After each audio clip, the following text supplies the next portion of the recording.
Right now, we are waking up well above our average of 54. We're in the low 70s along the Caloosahatchee. You see 71 there in the Cape and Fort Myers, mid to low 60s for Glades, Hendry, and Collier County, where Naples is waking up to 66. This is a couple degrees warmer there from LaBelle all the way out towards the coastline, and just a touch cooler for areas around Arcadia and Port Charlotte. What's happening here is our winds ahead of an old frontal boundary have been out of the south. That has brought in a little more moisture. They're kind of light and variable here early, and you can see some of the patchy fog there along State Road 29, where we've seen it as low as 5 miles here this morning. Not going to do a whole lot to your traffic as you get around and about here to start your weekend. And a lot of false returns showing up on the radar, but there is a little real rain off to the north. You see that between Panama City and Jacksonville. And we're waiting for the arrival here of a weak frontal system that will bring us some rain overnight Sunday into Monday. So the Monday morning commute looks like we could see a couple of showers. One thing you'll notice when you step outside, humidity's back. Dew point values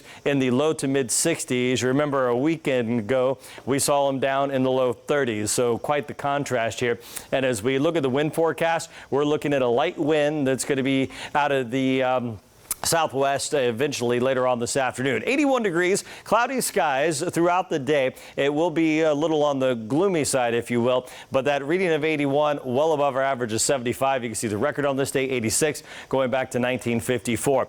Our temperatures are very mild compared to the rest of the country. That's because we're on the south side of this frontal boundary, and we're waiting on the arrival of a couple areas of low pressure. The first one right now bringing some snow there between Denver and Wichita, and then the other one kind of a messy setup here with the low developing off the coastline of Texas. Let me show you how it plays out here in the next couple of days. Most of the rain between Tampa and Orlando here today. Notice the clouds stick around. Winds stay out of the south here Sunday ahead of that storm system, which will bring us that shot of rain early on Monday morning.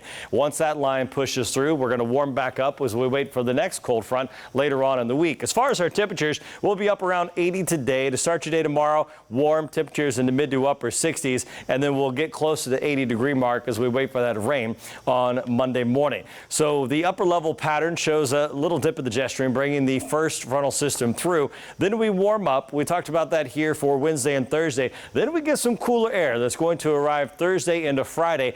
And what that looks like here on your 7-day forecast, well, it's going to be a little bit of a roller coaster ride. Those showers arrived early Monday, warming back up Tuesday, Wednesday, and then we're forecasting upper 60s on Friday with temperatures back near our normal of 54 as we wake up there on Friday morning.